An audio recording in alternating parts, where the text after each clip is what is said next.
Hello guys, আসসালামু আলাইকুম। আপনারা সবাই কেমন আছেন? আশা করি আপনারা সবাই অনেক ভালো আছেন।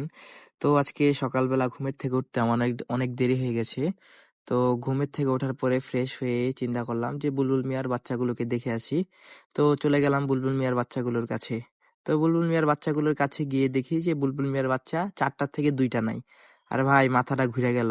তখন দেখি বুলবুল মিয়ার একটা বাচ্চা, এই সাদা বাচ্চাটা তো কান্না করতেছে ভাই। তো কি করুম, দেখে মন খারাপ। বুলবুল মিয়া 2টা বাচ্চা নাই, মানে ওদের 2টা ভাই নাই, বুঝতে পারছেন?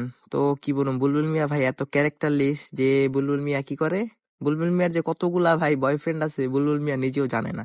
ঠিক আছে, তো সকাল 1টার সাথে যায়, দুপুর 1টার সাথে ঘুরতে যায়। তো গাইস, বুলবুল মিয়ার বাচ্চাগুলো বুলবুল মিয়া দেখাশোনা করে না, বুলবুল মিয়ার বাচ্চাগুলোকে আমাদেরই দেখাশোনা করতে হয়। তো আমাদের ছোট ভাইগুলো আছে, ওরা দেখাশোনা করে। তো আমরা পুরো এলাকা খোঁজাখুঁজি করলাম। খোঁজাখুঁজি করার পরে মানে আমরা জানতে পারলাম যে একটা রিক্সাওয়ালা এসে নাকি বুলবুল মিয়ার বাচ্চাগুলো 2টাকে মানে রিক্সায় করে নিয়ে চলে গেছে। তো গাইস, আমরা তো রিক্সাওয়ালাকে চিনি না, মানে কেউ দেখেও নাই। শুনলাম একটা পিচ্চি বলতেছে যে ভাই বুলবুল মিয়ার বাচ্চাগুলা রিক্সাওয়ালা এসে রিক্সায় করে নিয়ে চলে গেছে। তো ভাই যে 2টা নিয়ে গেছে তো নিয়ে গেছে ভাই, এই 2টাকে ভাই আমাদের দেখাশোনা করতে হবে। তো গাইস, ওদের অনেক শীত করতেছে আজকে, বুঝতে পারছি যে আজকে অনেক ঠান্ডা পড়ছে। তো ওদের জন্য আমরা বিকালে জামা কাপড় কিনতে যাব। সবাই ভালো থাকবেন, আল্লাহ হাফেজ, টাটা, বাই বাই।